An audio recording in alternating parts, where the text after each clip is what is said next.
আহক ৰাইজ, আজি মই আগত মোৰ লগত সদায় ঘটি থকা এটা সঁচা ঘটনা প্ৰকাশ কৰিম, কেনেকৈ মই মোৰ বৌক সদায় সন্তোষ দিওঁ। এবাৰ শুনি চাওক, মোৰ এই কাহিনী শুনি নিশ্চয় আপোনালোকৰ ভাল লাগিব। কিছু লোকে হাত মাৰিবলৈ বাধ্য হ'ব আৰু কিছু লোকে আঙুলি। এতিয়া আমি আমাৰ কাহিনীৰ মাজলৈ যাওঁ আহক। দাদাই আমিতো চাকৰি কৰে আৰু মই BFS চেমত পঢ়ি আছো। দাদা ঘৰত নাহে, সি প্ৰায় ডিউটি জেগাতে থাকে। আজিৰ পৰা 1 বছৰমান আগত দাদায়ে বিয়া পাতি থৈ নিজৰ ডিউটিত নবৌক এৰি গুচি গ'ল। আমাৰ নবৌ দেখাত বহুত ধুনীয়া, দুদিকিটা মস্ত মস্ত আৰু এটা টিকা কমেও 1 কেজি মানকে হ'ব। বগাই চগাই একে গুটি গাটো টিকটিকিয়া ৰঙা হৈ থাকে, দুদুকিটাও ওলমি পৰা। মই নবৌক মনে মনে গা ধুই থকা চাই আছিলো। তাইৰ মঙহাল টিকা কুটা দেখি মোৰ এনেকুৱা লাগিল যে পিছৰ পৰা পকৰত জোৰকে গৈ মোৰ বাৰু ডাল সুমুৱাই দিম। তাইৰ গা ধুই হ'ল, মেখেলাখন বিকতে বান্ধি লৈ চকী এখনত ভৰি মেলি বহি ললে। মনতে ভাবিলো আজি বেলেগ কিবা দেখা পাম নেকি। মই একেথিৰে ৰৈ চাই আছো। নবৌদিও মই চাই থকা গম পাই তাই মুখেৰে একো মাত দিয়া নাছিল। তাই মোৰ ফালে মূৰ কৰি লৈছে। কি দেখিছো, এগালমান নিমেৰে ফুলি থকা তাইৰ বুজখন দেখি মই ৰব নোৱাৰা হলো। তাই ভৰি মেলি বুইজখন মোহাৰি মোহাৰি আঙুলি মাৰিব ধৰিলে। সেইবোৰ দেখি ময়ো বাথৰুমৰ বাহিৰতে ৰৈ হিলাব ধৰিলো। হিলাই হিলাই মোৰ মুখেৰে ওলোৱা চাউণ্ড শুনি নবৌয়ে মাৰা বন্ধ কৰি মোক মাত লগালে।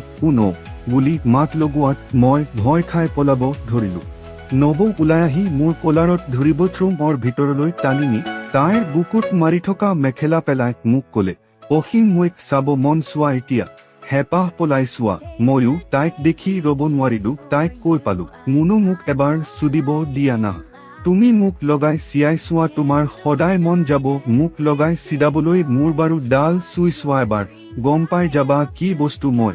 নবৌ মান্তি হ'ল। তাই মোক কলে, মই তোমাৰ পৰা চিয়ন খাবলৈ সদায় ইচ্ছা কৰো, কিন্তু তোমাৰ দাদাই গম পায় বুলি ভয় লাগে। তাই তেনেকে কৈ ঠেং এখন মেলি কলে, চিয়া এতিয়া মোক। ময়ো পেণ্ট খুলি নৰখিলোৱে। উদুকিটা টিপি টিপি তাইৰ এখন ঠেং বেৰত দি ঘপাঘ পদিলো। চুদি থাকোতেই মোক তাইৰ দুখৰ কথা কলে, কেনেকৈ দাদাই তাইক চিয়ে আৰু তাৰ চিয়ন খায়, তাই যে সন্তোষ নাপায় চব কলে। দাদাই হেনো তাইক 3বাৰহে চুদিছে, তাৰ বাৰীডালো বহুত সৰু। নবৌৰ হেনো সেইটোৱেদি মনেই নভৰে। মই নবৌক কলো, নিনি তুমি আৰু টেনশ্যন নলবা, ৰাতিবাৰ টা বজাত সদায় ওলাই আহিবা, মই চুদুম তোমাৰ শান্তি নলগা লৈকে। সেইবোৰ কৈ কৈ মই তাইক খুব চুদিলো। এবাৰ তাইক আকৌ মই মোৰ ফালে পকৰ ডাল দি থিয় হ'ব কলো। তাই মই কোৱাৰ দৰে থিয় হ'বহে পালে।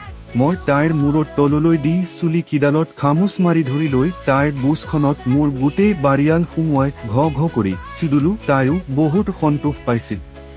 বাথৰুমৰ ভিতৰতে আমি 1 ঘণ্টামান চুদিলো। ঘৰত মা দেউতা কোনোৱে নাছিল।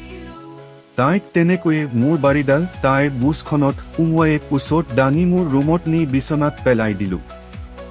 কেলা আজি মোৰ এই দিন। নবৌ, আজি তোমাক মই গোটেই দিন চুদিম, তুমি চুদন খাবলৈ ৰেডি আছানে নাই? বৌৱে উত্তৰ দিলে, চুদা মোক মই ৰেডি আছো। তাইক মই কুকুৰৰ দৰে বহাই ললো। বৌৰ মস্ত গিল গিল টিকা কিটা দেখিয়ে মই কামুৰি কামুৰি তাইৰ বগা পকৰত দাগ বহাই দিলো।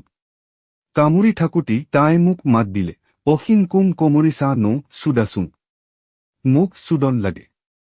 ময়ো বৌৰ কথা শুনি পিছৰ পৰা ঘপকে সুমুৱাই দিলো। তাইও অসীম স্পীডত দিয়া, অলপ বহুত মজা লাগিছে মোৰ, ভালকে চুদা মোক। মোৰ ভাল লাগিলেহে তোমাক সদায় চুদিব দিম।